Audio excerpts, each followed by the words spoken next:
মাননীয় অধ্যক্ষ মহোদয়, আপোনাৰ অনুমতি সাপেক্ষে মই মহিলা আৰু শিশু বিকাশ বিভাগৰ চৰকাৰী সংকল্পটো সদনত উত্থাপন কৰিবলৈ প্ৰস্তাৱ কৰিছোঁ। মোৰ প্ৰস্তাৱটো হ'ল যে এই সদনে অভিমত পোষণ কৰে যে নাৰী শক্তিক সন্মান জনোৱা আৰু মহিলাসকলৰ সৰ্বাংগীন বিকাশ তথা সবলীকৰণ নিশ্চিত কৰাৰ উদ্দেশ্যে সমষ্টিৰ সীমা নিৰ্ধাৰণৰ প্ৰক্ৰিয়া সম্পূৰ্ণ কৰাৰ পাছত দেশৰ সংসদ আৰু সকলো বিধানসভাত মহিলাৰ বাবে 1/3 আসন তাৎক্ষণিকভাৱে সংৰক্ষণ কাৰ্যকৰী কৰা হওক। অধ্যক্ষ মহোদয়, মই ৰিজলিউশ্যনটোৰ বিষয়ে চমুকে দুআষাৰ সদনত অৱগত কৰিব বিচাৰিছোঁ। অধ্যক্ষ মহোদয়, আমি সকলোৱে জানো যে আমাৰ ৰাষ্ট্ৰত মহিলাক সদায় সন্মান জনোৱা হয় আৰু আমি দেখিছোঁ যে আমাৰ মহিলাসকলক নাৰীক সন্মান জনাই আহিছে। নাৰীক আমি এই ৰাষ্ট্ৰত বিভিন্ন নামেৰে আমি অলংকৃত কৰিছোঁ। ভাৰতবৰ্ষৰ পুৰণি যিবিলাক শাস্ত্ৰ আছে তাত নাৰীকো বন্দিত কৰা হৈছে আৰু সেইকাৰণে নাৰী হৈছে মাতৃস্বৰূপা। অধ্যক্ষ মহোদয়, নাৰীৰ যি জীৱন পৰিক্ৰমা আমি সকলোৱে দেখিছোঁ আৰু সেইকাৰণে ভাৰতবৰ্ষত আমি বিভিন্ন শাস্ত্ৰবিলাকত দেখিছিলোঁ যে নাৰীক বন্দনা কৰা হৈছে, কিন্তু আমি এইটোও দেখিলোঁ অধ্যক্ষ মহোদয় যে কৌৰৱৰ ৰাজসভাত আমাৰ নাৰী নিন্দিতও হৈছিল, এটা অপমানসূচক অৱস্থালৈ নাৰী পৰিগণিত হৈছিল।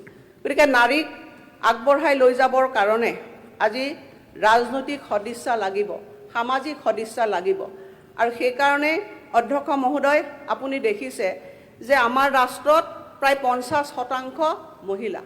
আজি অসমতো যদি আমি জনসংখ্যা চাওঁ তেতিয়াহ'লে প্ৰায় 50% আমাৰ মহিলা। গতিকে এই মহিলাসকলক আমি সকলো দিশেৰে ৰাজনৈতিকভাৱে, সামাজিকভাৱে, শৈক্ষিকভাৱে আগবঢ়াই লৈ যোৱাটো ৰাষ্ট্ৰৰ এটা কৰ্তব্য।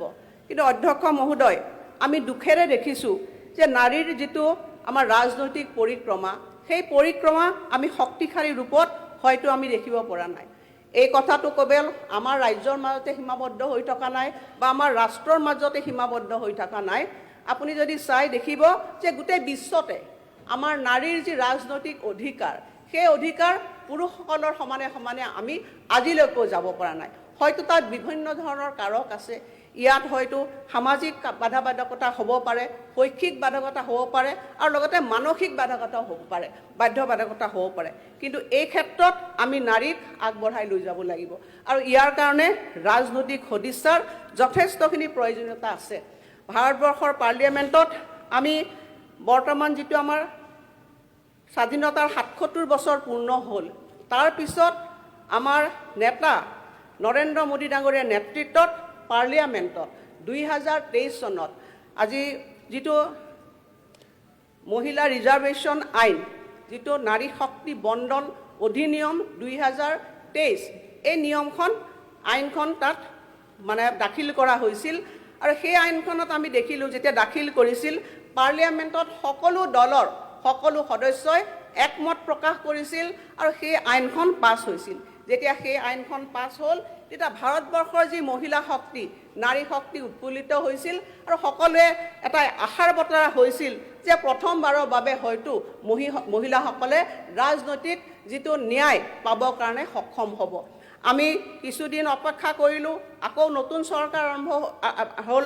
নতুন চৰকাৰ হোৱাৰ পিছত যোৱা 2026 চনৰ যি 16 এপ্ৰিল, সেই 16 এপ্ৰিলত এই আইনখন, সংবিধান সংশোধনী আইনখন আকৌ পাৰ্লিয়ামেণ্টত উপস্থাপন কৰা হৈছিল।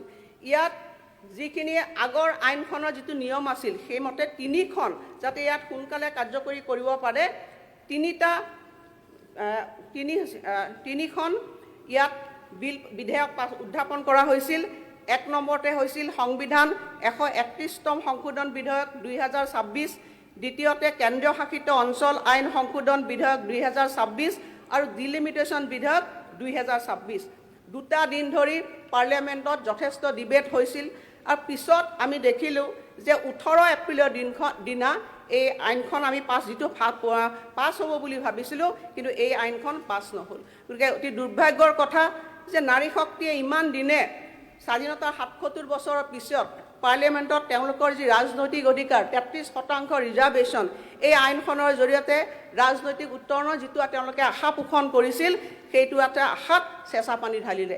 আৰু তাৰপিছত প্ৰধানমন্ত্ৰী নৰেন্দ্ৰ মোদী ডাঙৰীয়াই কৈছিল যে আমি যেনেধৰণে হওক এই আইনখন ভৱিষ্যতে মহিলাসকলৰ উত্তৰণৰ কাৰণে এই আইনখন আমি পাছ কৰিবৰ কাৰণে আমি প্ৰচেষ্টা গ্ৰহণ কৰিম।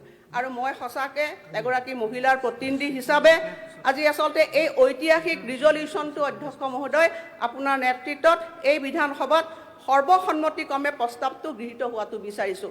এইকাৰণে আমি সকলোৱে জানো যে আমি এই বিধানসভাত অধ্যক্ষ মহোদয় মই 2001 চনৰ পৰা এগৰাকী প্ৰতিনিধি হিচাপে আছোঁ, কিন্তু আমি এই বিধানসভাত দেখিছিলোঁ যে আমাৰ ৰিপ্ৰেজেণ্টেশ্যন দিনে দিনে বাঢ়িছে নে কমিছে।